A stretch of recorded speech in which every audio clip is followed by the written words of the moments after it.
Hindi malamig. Hello?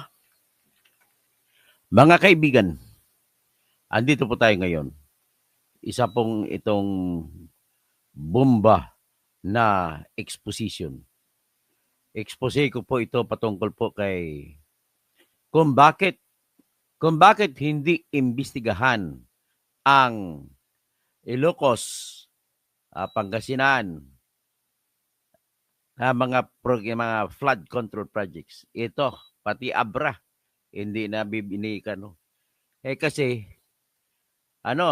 itong ipakuha ko sa inyo ngayon, may kontrata, ako ipapresenta sa inyo. Kontrata po ito ng sinasabi na manugang ni Executive Secretary Lucas Bersamin. Magandang umaga, Dennis Causing, brother ko. Tuloy na pong eleksyon pero 4 years. Mangampanya ka na. Tatakbo yung kapatid ko dyan sa Zone 4, Poblacion, Coronadal City. Si Dennis Tirador. Ito pong inyong lingkod, si Toto Tirador. Anyway, ang ating pag-usapan po, mga kaibigan ko, ang patuloy na investigasyon na ginagawa nila ni Vince Dizon, kasama pa dyan si mga ICI, kasama pa dyan si Mayor Magalong, ay mukhang bumabaliktad si Mayor Magalong, natatakot na kakasuhan eh. At sila ni Madam Claire, yung magandang undersecretary ni Bongbong Marcos. At mga spokesman na iba pa ng BBM administration. Mga kakampi pa nila. Kasama na si Bicol Saro, congressman na walang kwenta, si Terry Ridon. Halatang halata ka, Terry, na nagpapagamit ka sa mga kay Romualdez. Akalain mo bago kumpisan to,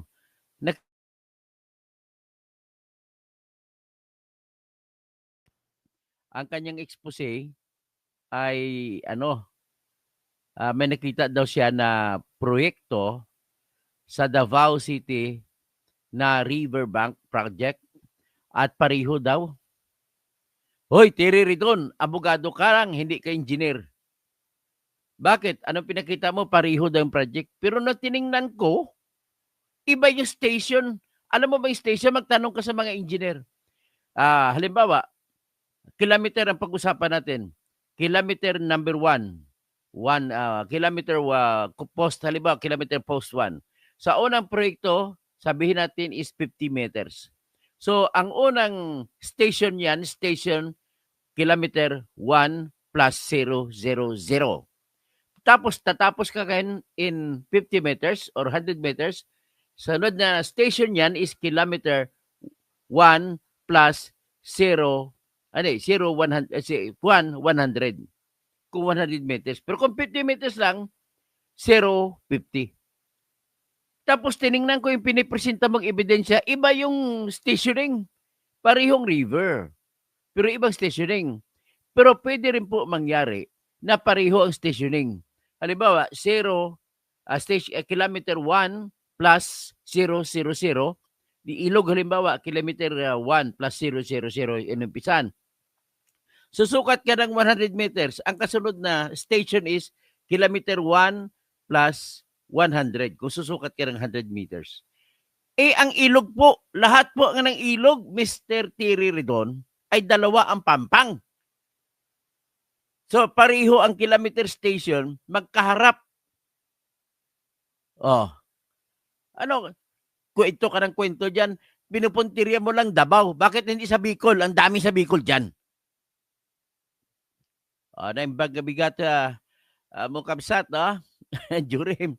Di kalalo, ang dapat imbestigahan na yung bayan ng Mataas na Kahoy. Sige, lapitan, balikan natin ang Mataas na Kahoy na yan. Si Fafa Rod, morning. Toto, puro talaga kabulustugan ng gobyerno ni Marcos, grabe. Sabi naman ni Honda Vega, Toto, please, maawa ka, Toto. Tirahin mo si Tumotorgo, Tambaluslos, Enzo. Wag naman, kaibigan ko si Enzo. Jose Peno, i-remind lang natin. Jose Peno, Ipulito, Mayap Abak, Bing Hipolito, Dr. Toto, mga sindikato yan. Okay. Gladys Sherpa, nawawala po yung, nawala na ba? Andiyan ang sound ko ngayon? Titina, nandiyan naman siguro. Mabuti pa siguro i-monitor ko. Na-monitor mo naman. Who is perfect? Number 1, Attorney Doc, si kaibigan mo na ba, Nokom, kababayan ko ito sa Zamboanga, bayaran ito. Hindi naman siguro, bayaran ng Dalipe, hindi naman siguro. Sobrang galit sa mga Duterte. Okay, Manix Dalipe!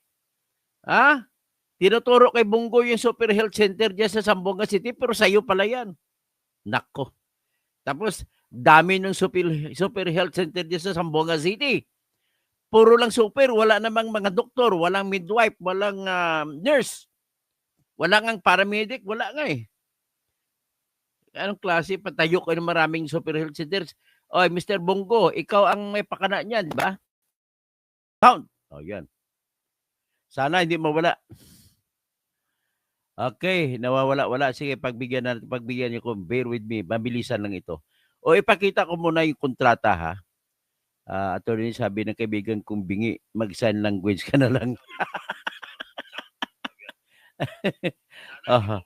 Ito, ipakita ko na muna sa inyo ang kontrata. Ito po ay ang problema ko, ang talagang kung sabihin pa sa yung talagang pakay nila dito ay hindi investigasyon. Ang sabi na mag-sign language ako, hindi po investigasyon. Kundi, ang hinahabol po nila ay ang nagdoble-doble pala. Ang hinahanap po nila ay sisiraan yung Duterte. Ganun lang naman kasimple. Kasi alam naman natin na lahat kapag matuloy ang eleksyon sa 2028, sabihin natin hindi magmarsyalo si Bongbong, matuloy ang eleksyon, hindi po sila mananalo kay Sara. At walang kandidato si BBM. Kaya pumipilit sila na babaguhin ang konstitusyon para manatili pa rin siya sa pwesto. Ang problema po, ito, yung tatay ni Bongbong, nagmarsyalo para lang manatili sa pwesto. Pero, si Bongbong, ganun din ang nakikita kong gagawin niya. Mananatili din siya sa pwesto na gusto niya. Yan po ang nakikita ko dyan. So, kaya nga at panay ang banat nila, binabanata nila, Davao City, makitang proyekto na ghost project kasi lahat naman pinagawa. Pati po yung 51 billion ni Pulong Duterte, napakaganda ng proyekto. Maaari siguro maraming mga komisyon na ilabas, nagkabigayan, pero at least nakikita mo ang ganda ng proyekto. Sigurado ako may kinita din si Pulong dyan. Ganon, ang lamang lang ni Pulong dyan, may proyekto, may mehora, kung sa Espanyol pa. Pagkatapos, kayo naman, ang mga bata ni Saldico dyan sa Bicol ay hindi nilalabas. Hanggang ngayon, wala tayong nakikita. Hindi iniimbestigahan ng ICI. Hindi iniimbestigahan ng Blue Ribbon Committee. Hindi iniimbestigahan ng Infracom Committee ni Punyeta na ito na si Terry Ridon. Ngayon, ang imbestigahan nyo, ang Bulacan, ang dami-dami sa Bulacan kasi hindi na kayo maano dyan. Ang daming kumita, talagang tinitira nyo rin ang Bulacan sapagkat ang kaaway nyo nandyan din si Joel Villanueva na sa tingin ko ay delikado na ito. Talagang yayariin ito ni Ombudsman Bunjing Rimulya. At saka si Jinggoy, yan, titirahin nyo yan si Jinggoy. Sigurado ako. Tapos si Chis Escudero, dapat punta kayo doon, marami doon sa Sorsogon, si Chis Escudero. Maraming Sinterwis Construction doon. At saka bakit nawawala sa usapin itong si Legacy Construction na pinakamalaki sa lahat. At nawawala din sa usapin itong si Engineer Alan Kirante at saka si Engineer Jonathan Kirante. Ang Alan Kirante ay may-ari po ng QM Builders. At saka si Jonathan Kirante ay may sarili siyang Kirante Construction. At ito po ang dalawang ito sa pinakamaraming flood control projects dyan na nakuha sa Cebu City, Cebu Province. Kaya nga, walang kwenta yung mga flood control projects dyan sa Cebu. Ngayon, tirahin nyo yan. Mga tao nyo yan. Si Kirante po ay inaanak ni Rapi Tulfo, ang anak niya, sa kasal. O, tapos isa, andyan din si Bong Revilla. May mga tirador talaga ng bayan, mga yan eh. Dapat sana banatan sila ni Toto Tirador lagi. O, tapos, andyan din sa mga Centerwest Construction kay Chis Escudero yan. Andyan din sa Bulacan, sa Bulacan marami din diyan. Mga bataan din nila kahit na meron silang tinitira laban kay Joel at saka kay Jinggoy, marami din ang kanilang mga bataan diyan. Kita mo ginawa nilang state witness si Henry Alcantara na pinakamaraming sa nakulimbat diyan, si Yusek Roberto Bernardo at saka yung sino pang iba? Si si Bryce Hernandez. Yan lang lagi yung tinitira nyo. Tapos pumunta kayo, tumalon kayo, pumunta na Davao City. Wala naman kayo makukuha doon. Kung may depekto doon, kakaunti na pinuntahan nila ni Bagalong at saka ni Azurin. Kakunti na sira. At least yung ibang party, buong buo solid ang pagkagawa ng flood control project. Tapos umakit pa kayo sa bundok sa gilid, yung tinatawag na rock netting. Wala ka naman makita na naguho. Hindi ka kayo sa Bagyo na naguho. Ang sa Cannon Road. Ito, walang guho doon. Ba't kinukunan? Wala namang depekto. Ibig sabihin po, ang target nyo talaga, hirap na hirap kayo makahanap, pero tina-target nyo na pilit ang Davao City kasi alam ko naman na ayaw nyo manalo yung Sara Duterte. Tapos kasama sa mga titirahin yung mga kaibigan ni Sara Duterte. Kasi ba ito? Binila nyo. Kahit na walang warrant of arrest, pinakwento nyo warrant of arrest. Matataranta at saka maiwas ang atensyon ng tao mula sa flood control na corruption papunta kay Bato. O, tsaka isa pa na ginagawa ninyo lahat ng paraan na mawala sa isipan ng tao yan ay yung natatakot kayo sa 3 araw na sunod-sunod na rally.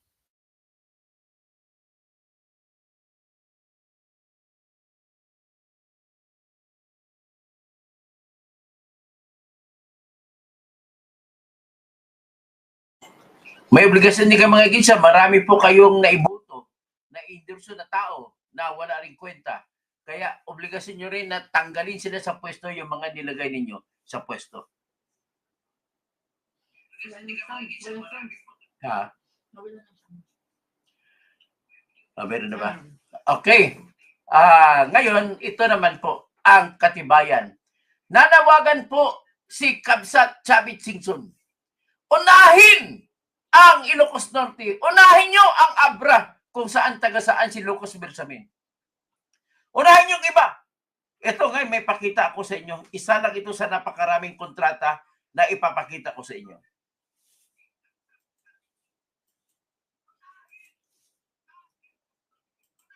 Ito. Basahin natin ang kontrata. Ang kontrata po ay sa gitna ng contract ID number 24A00655. Contract name, Construction/Maintenance of Flood Mitigation Structures and Drainage Systems, Construction of Riverbank Protection in Barangay Santo Tomas, Casibong, San Jacinto, Pangasinan. Sakop po ito ni Congressman or Congresswoman. Ano ba talaga ito? Lalaki, babae? De Venecia. Ang contract agreement ay pinirmahan mo sa gitna ni Silver Wolves Construction Company at saka Lux Dragon Construction Company. Ang address po nito ay sa Muding, La Paz, Abra. Ito po ang construction ng manugang ni Lucas Bersamin. Is Executive Secretary Lucas Bersamin. Yan po ang kontrata ng iyong manugang. Sino ba sa manugang niya? Si Judge. Judge ano ba? May manugang kasi siya na judge eh. Sino pangalan yung judge niya? Ito, tanongin mo sa akin pero ang asawa ni Bersamin po si Aurora Bagares. May 3 children siya. Ang kilala ko lang na anak niya ay si Lucas Bersamin Jr. at saka yung isa na kapag-asawa ng judge.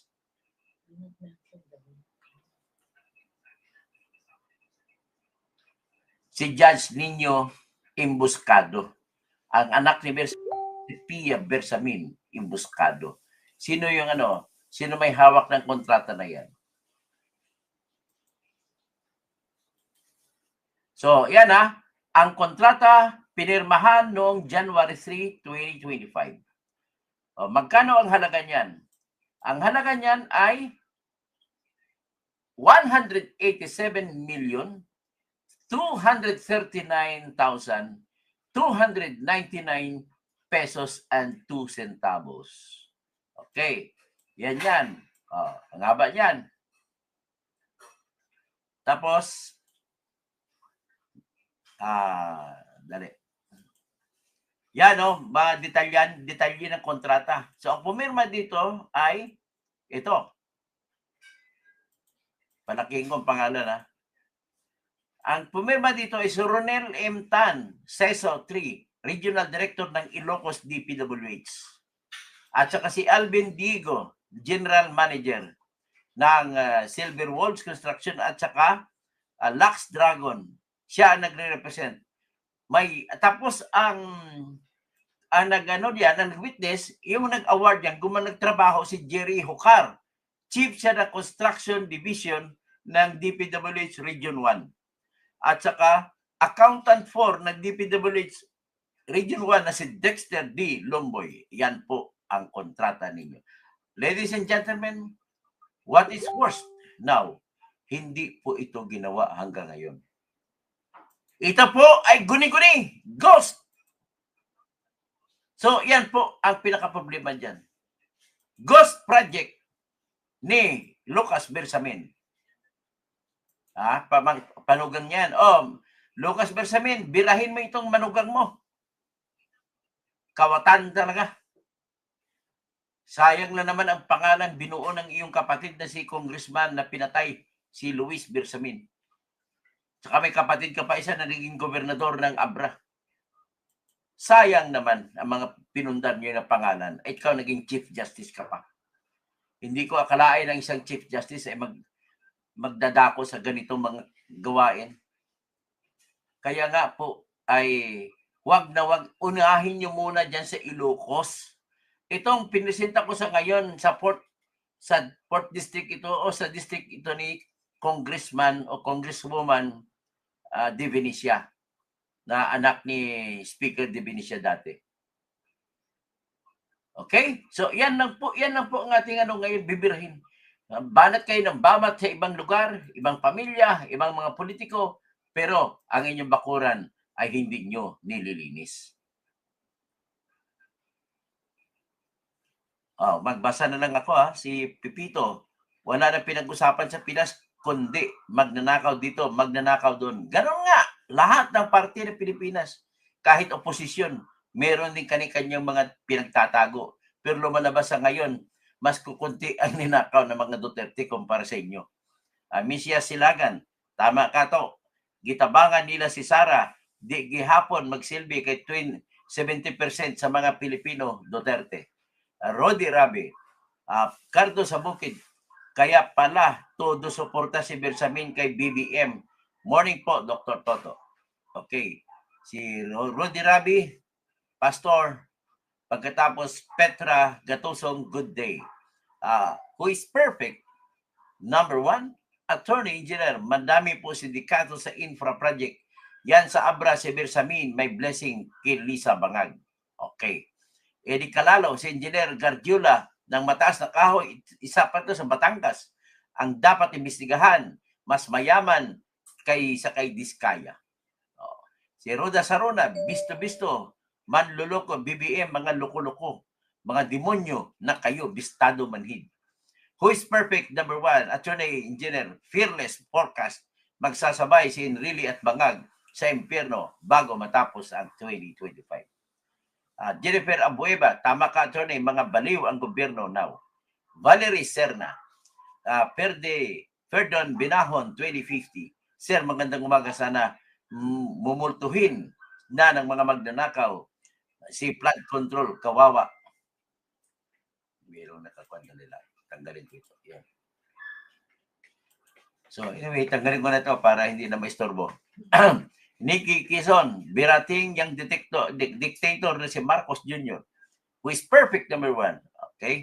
Sino pa? Jennifer Abueva, Jorim, Vanessa Powers, tapos Jennifer Abueva, June Dubs, Idol, Waray Udyo, maupay na, maupay na Udyo, upaya anay, Tommy, wala man sound, Dennis Kausing na wala Udyo daw, Helen Bagyo, sayang topic di sound, Bing Libag, at least inulit ko na, ha, very clear naman siguro sa inyong pinakita ko sa inyo yung kontrata.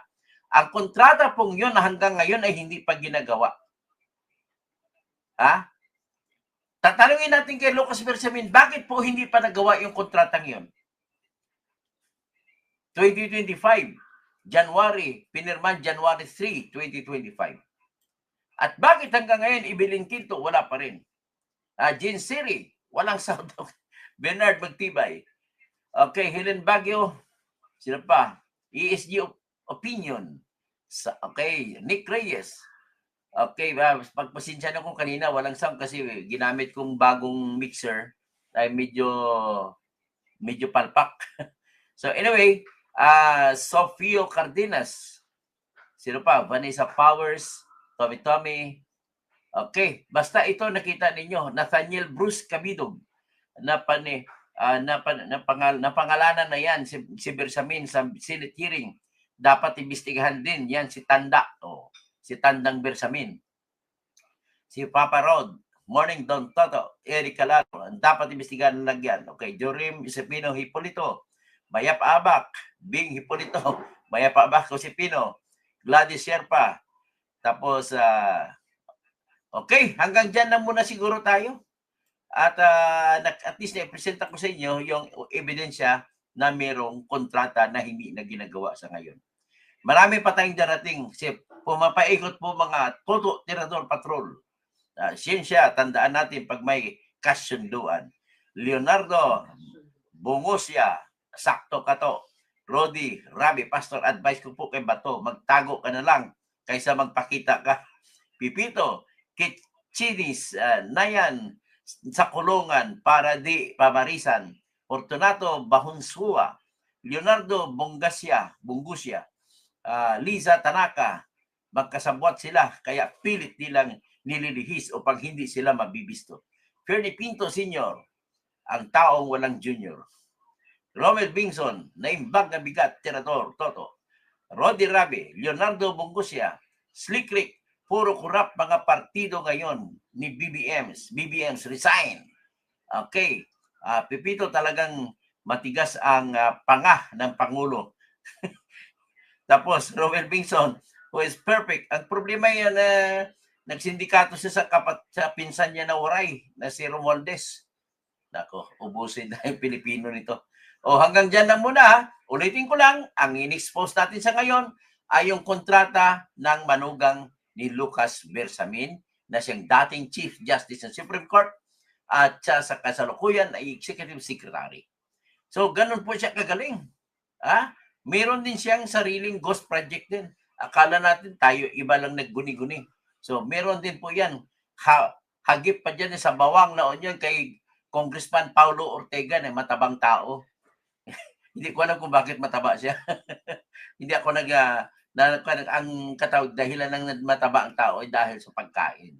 Nag-ibig sabihin po, marami kang kinakain. Ang kapwa mo, taga-La Union, iba wala na makakain. Ganon ang problema natin. Sige, hanggang dyan na muna tayo. Paki-like.